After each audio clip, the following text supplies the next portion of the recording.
it was so long ago, so I don't remember. It was my only possibility to become an artist. This was my personality. I cannot avoid it anymore. It's just part of my person. I'm a painter. I live the life of an artist, and that's all. I don't remember exactly what was the reason, but I was associated by the others also with this. I'm the person who will become an artist. That sounds sad. Some things are happening in your childhood, and you don't have questions for them. You just accept them. I just accepted the fact that I went to the art high school, to the art school, and then I continued this way very naturally. I didn't want to become somebody else or something else. This painting has for me it's kind of like a tryout or experiment. What will be the essence of a subject matter? How it would look with a very bare lighting. So what is the most important feature of an object, and how to depict it? So I was just focused on the highlights of the object and on the shadows. Still life is, I love it because it has some kind of quietness, and it has some kind of eternity in it. You see it and it will look always like this. It won't change. And these subjects are some kind of unchangeable in a way. And with everything else, like people change, but the dish or the cup, it will always stay like this. It will has this shape, and it won't move.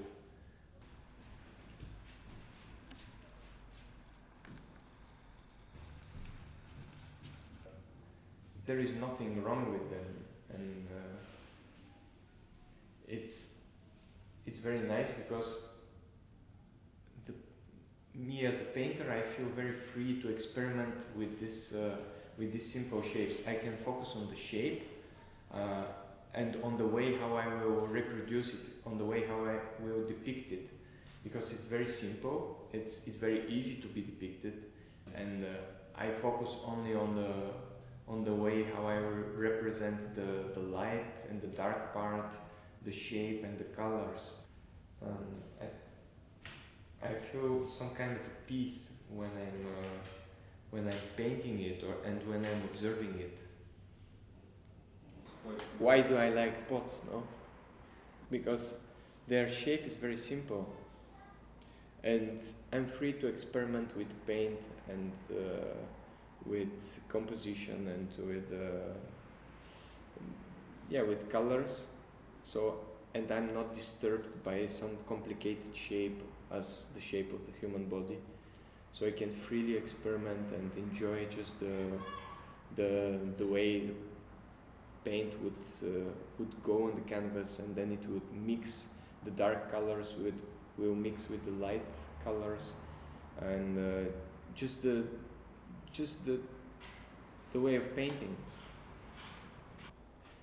In some moments, I have been so many times there at the Rijksmuseum. So in some moments when I was there, I was forcing myself to analyze these works of the old masters, of the works of Peter de Hoogh, de Vermeer, and Gerard ter Borch.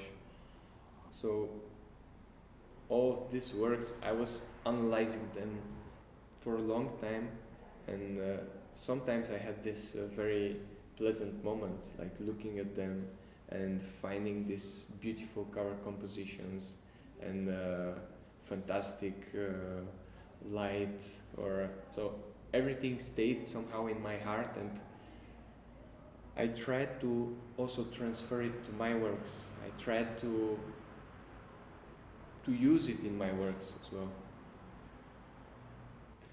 to paint the perfect painting, it's something that probably I will never do. Sometimes I'm closer to it, sometimes I'm more far away, but I have it in my mind, and that's why I'm very often disappointed by the result. The painting for me became a habit, and the whole process is kind of a habit for me. So I cannot do without it. I cannot live without it anymore. So you cannot say it's just a pleasure. It's just a way of living. I'm looking at the composition in a very formal way. I don't have an idea. I don't know what the meaning at the end will be for the viewer. But I'm looking only for the right structure, for the right spots, for the right contrasts, and some kind of harmony and some kind of aesthetics. I try to create something beautiful. Oh. There is this certain feeling of dryness in your mouth when you're talking too much philosophical things. And in this moment, you feel you talk only bullshits.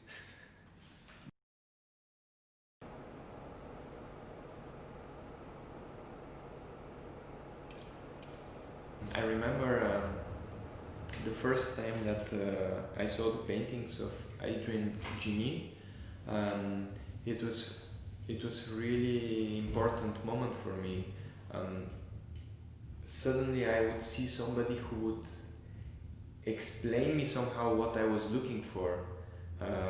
I could see this perfect fusion in between the abstract and realistic elements in one painting. And I would see the paintings, the abstract parts of my teachers, and the realistic elements that I would also want to see in a painting.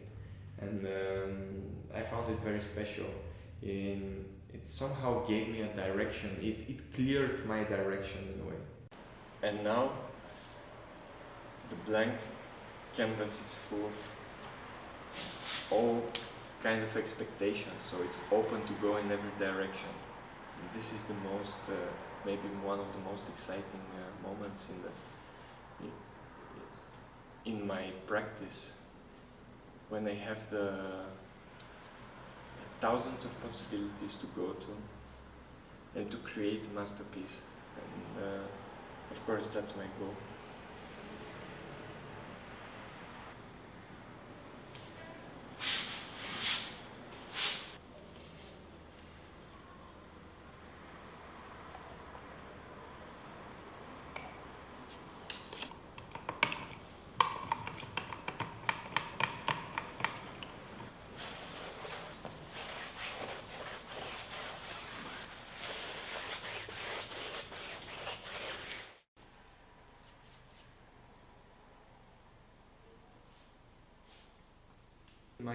In my art practice, I cannot establish really a clear way of creating some kind of a process and stick to it and follow it from the beginning to the end. And then the result is always kind of a surprising even for me. I usually start with some painting experiment. Like I have the blank canvas. I usually like to paint on a very smooth surface, so I spill some quantities of paint on the top. I make some experiments with different types of paint. I do it till I find an appropriate surface, and then from that position, from that moment, I start to create the image on the top of this abstract background.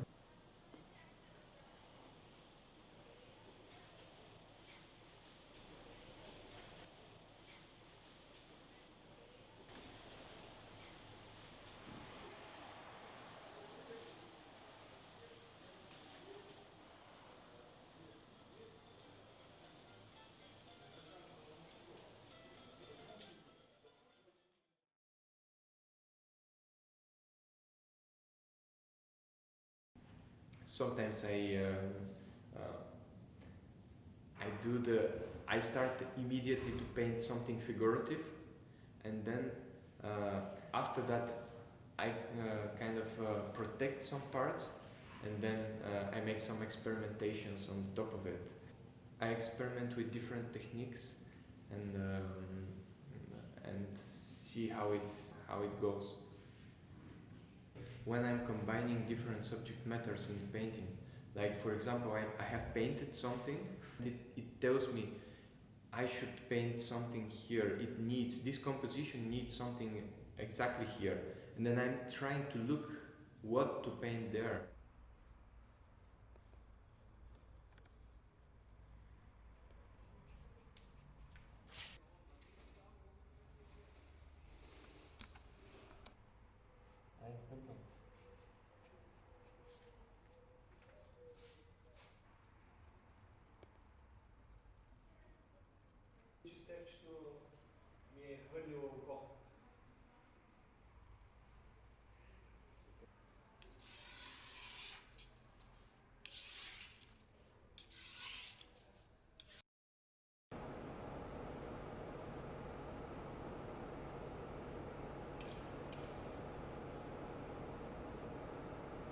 In certain moment,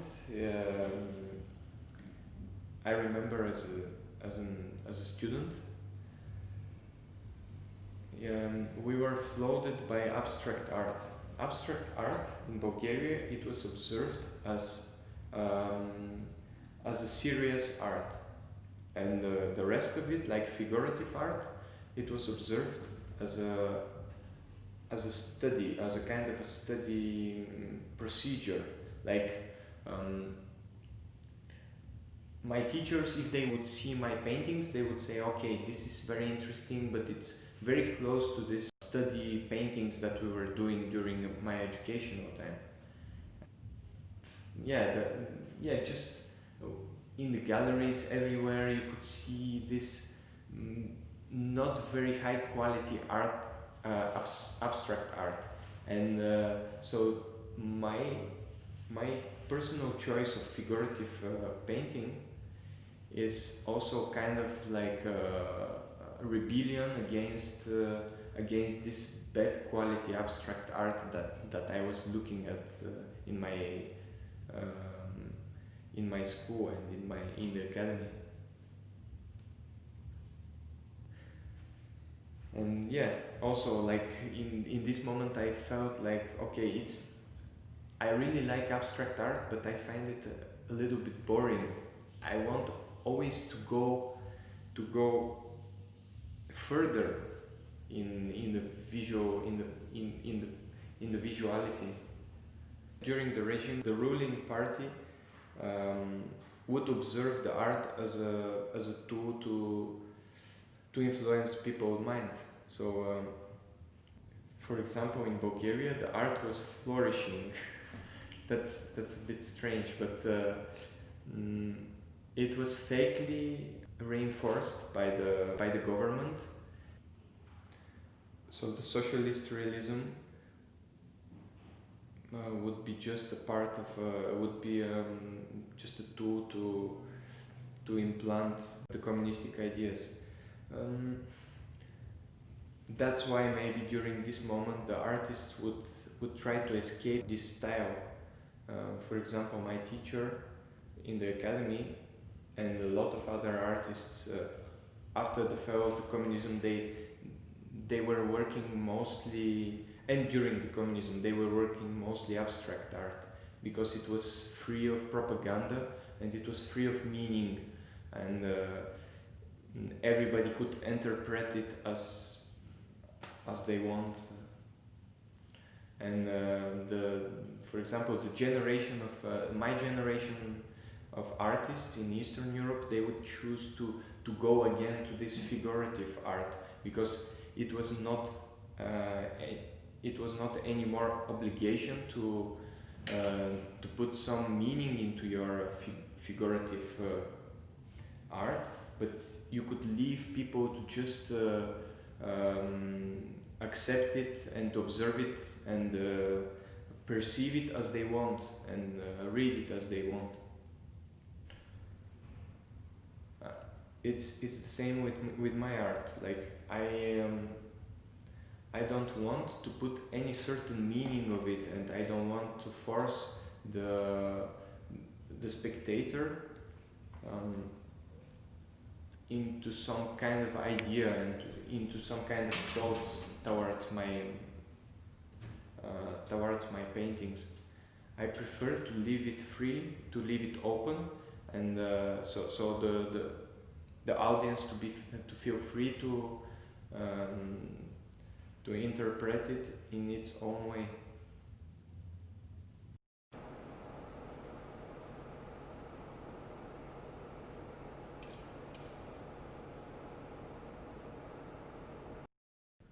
After the academy in Sofia, I went to study in the Netherlands. First in Utrecht, and then I passed through this residency, the Rijksacademy. In this moment, I started to paint even more realistic, in opposition to the prevailing style of the very conceptual art in the Netherlands, and also a lot of abstract art as well, and a lot of minimal art, very clear and very with a lot of order. And I found again my authenticity to just continue painting realistically. In the period I was studying at the Art Academy in Sofia, I was traveling by train very often, every week, almost every week. So on the way, we were passing by a lot of factories and a lot of industrial places, and little by little I fell in love with this subject matter. I remember the first place I have visited was the locomotive depot in Sofia, and I was deeply impressed by the atmosphere there. And, always in these places I find this huge quantity of inspiration. These places possess very rich visual elements, like the rusty metal parts, strange metal shapes, or different equipment that I would never think what is it about. And in these places I choose my own compositions very easy. I just make cutouts, and I take some details, and they all look very beautiful. The rusty metal, the rotten walls, the dirty windows, everything has a very nice atmosphere, and it all asks somehow to be painted or to be depicted. My paintings of factories, it's more about the interior and the atmosphere, and with the trains it's more about the subject matter. So painting the factories, I would focus more on the atmosphere and the spatial ambience of the space. I tried to capture this kind of ghost-like atmosphere, and atmosphere of the tensed atmosphere of some strange noises, and the abundant and places. I tried to convert this into my paintings.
there is a moment.